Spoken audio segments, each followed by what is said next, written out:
What were my MRI scan results? I don't want to know. How much has Freddie the tumour shrunk? Isn't it obvious? Can the surgeon operate? Why? Is he not qualified? And what happens next? Something horrible. What?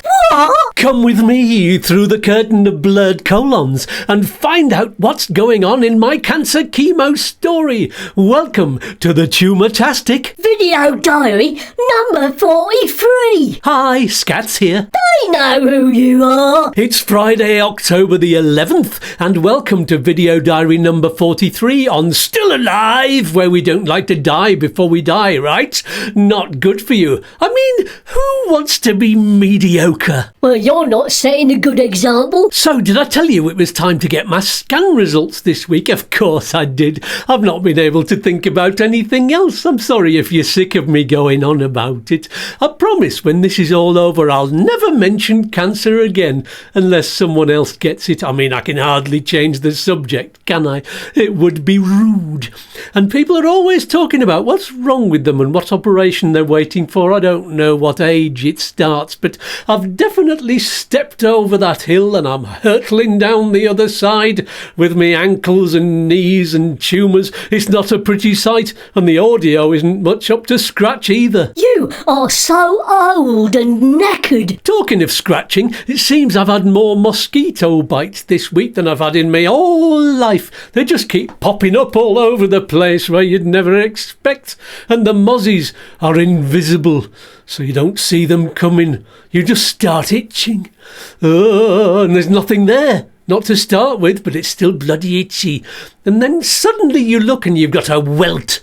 And that's not something desirable, and not at any age. So then you know it was a mozzie, and it gets into your brain that they're all around you, even if they're not. You can only hear them when they're almost inside your ear. It's like a tiny dentist's drill. I tell you what, the number of times I've smacked myself in the ear trying to kill them and almost perforated my eardrum. It's not only welts neither. Some of them are blotches, 2 or 3 centimetres wide. Do you do centimetres, or are you still imperial? It's all centimetres in Spain. I have to convert all the time. Fortunately, I've got an app for that, so I can get centimetres from feet. I only get verrucas from my feet. Talking of feet, Chris slipped on his last weekend and broke his arm on the rocks. On the rocks, just like whiskey, love and marriage. He's all plastered up now, and he's got to wait for an operation to put some pins and plates in, or even a whole rod. That'll be a pain in the arse for going through security at the airport in more ways than one. He'll be bleeping like a roadrunner and sending everybody loopy. I do not like Roadrunner. Talking of loopy, I lost one of my loops yesterday and it sent me into a panic. Have I shown you them? You don't know what I'm talking about, do you? There they go. They look, can you see that? They look like that. You put it in your ear and it's like an earplug, but more high-tech. It sits much better right in there, and you can sleep with them in. Oh, they've done me the world of good. I think there's Asperger's and ADHD in my family, and I think I've probably got one of them too. Not all of it. I'm just a little bit symptomatic. Symptomatic. It's high dramatic. Why, it's greased lightning. I know what you're thinking. Everybody wants to have a condition these days, but it really helps me cope with noise better and stops me getting distracted. I think all musicians are clinging onto the spectrum somehow. Just not all of them are colourful enough or bothered enough to be diagnosed. I diagnosed you as a ponce. So I looked in the little case, there it is, it says loop on it, where I keep them, and there was only one in there, and I felt really sick. I don't use them all the time, but when I do, it's so calming that the idea of not having them made me anxious. I was all over the place looking for them, wondering how one of them had leapt out of the box like a sausage party and where it could have happened. I only keep my keys in very few places. That's one of my symptoms, that is. So I looked there and all around in case it had bounced somewhere. I was getting desperate, but then I checked near my office outside there, and there it was. in a little pile of leaves just outside the door. I was very, very, very relieved, just like that. They cost a lot, you know, because they're adjustable for different situations. They've got a little switch in there. 3 settings, from being able to hear conversations in noisy rooms to being comfortable at very loud concerts and nightclubs.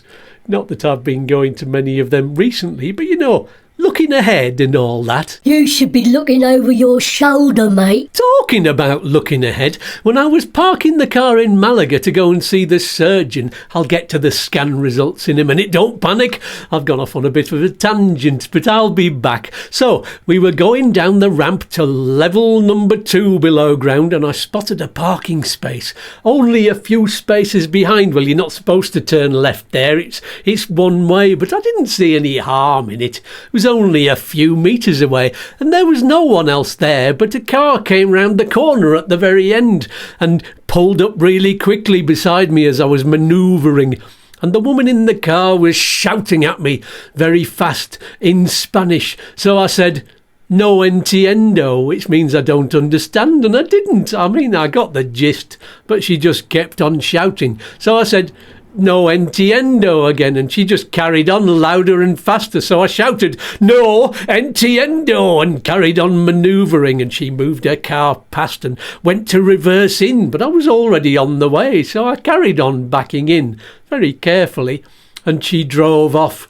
The thing is, there were obviously lots of parking spaces on that second level down, and that's where she'd gone, because before I'd even managed to park and get out of the car, she'd parked and walked back to carry on shouting at me and shouting at Liz, which I wasn't very happy about at all.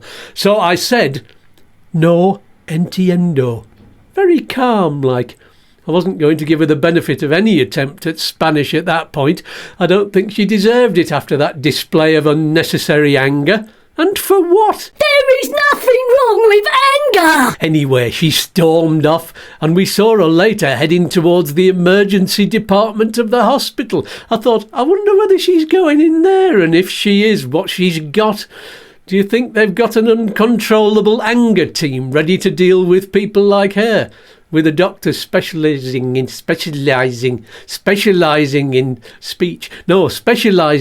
car park road rage. What's wrong with rage? So that put me and Liz in a state of anxiety as we headed into the other block of the hospital to see my surgeon. Yes, I'm going to talk about the scan results. At last, I told you I'd get around to it.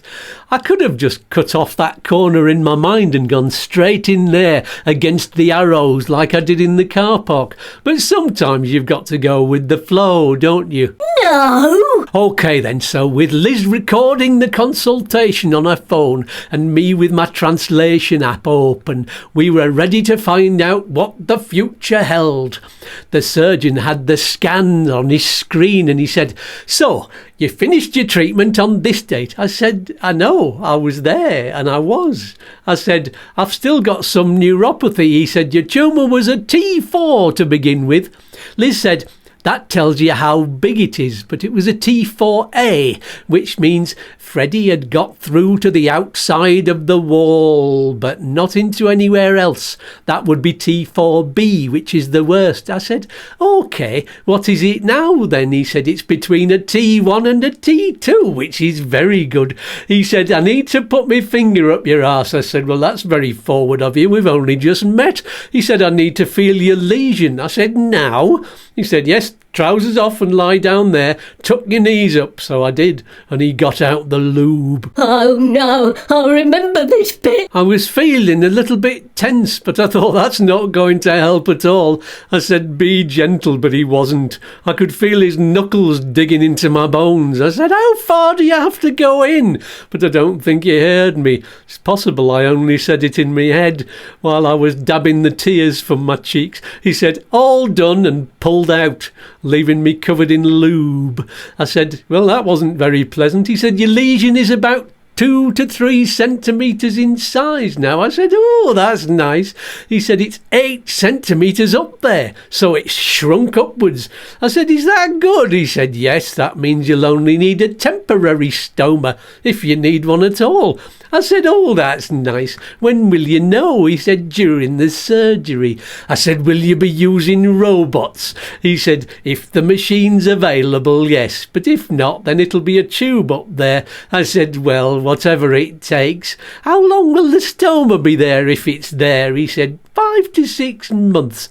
I said, OK. When will the operation be? He said, 8 to 12 weeks, which means sometime in December. I said, will Santa be there? He said, no, he's not allowed in the OR unless he's fallen off his reindeer. I said, oh, that's nice. He didn't say that. You're making it up. He said, we're going to have to do some tests, so you'll have to come back. I said, what kind of tests? He said, an ECG and a breathing test. I said, oh, I'm good at that. I've been doing it all my life. He said, you'll need to ask for a blood test straight away at your local health centre.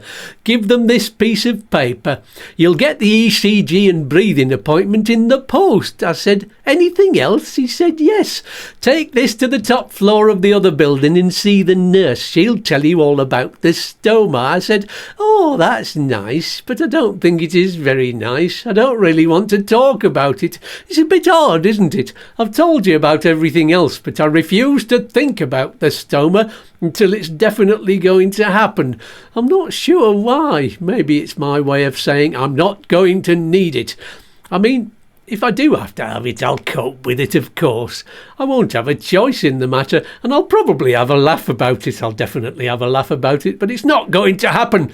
So let's not waste time. Let's not waste time going on about shitting in a bag. Oh, please. It might be the last laugh I ever have. Oh, I nearly forgot. We asked the surgeon about me lymph nodes, and he said they're exactly the same as before. No bigger, no smaller. I said, is that good? He said, it's very good, which is even better than good. And guess what I said? I said, oh, that's nice. Why, if you touch my nodes.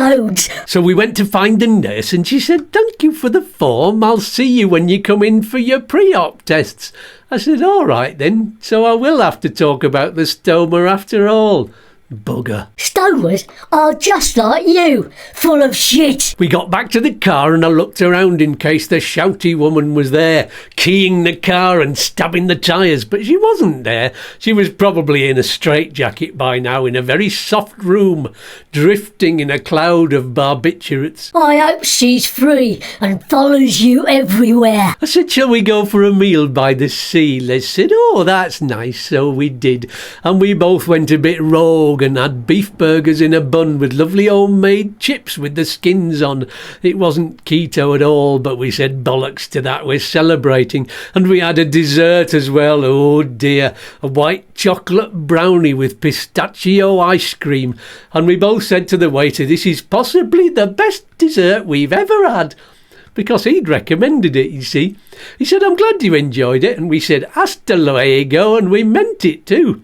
And we headed along the seafront to walk it off and see if we could find Liz a scarf for the colder weather and for when we go to Ireland for our son's graduation.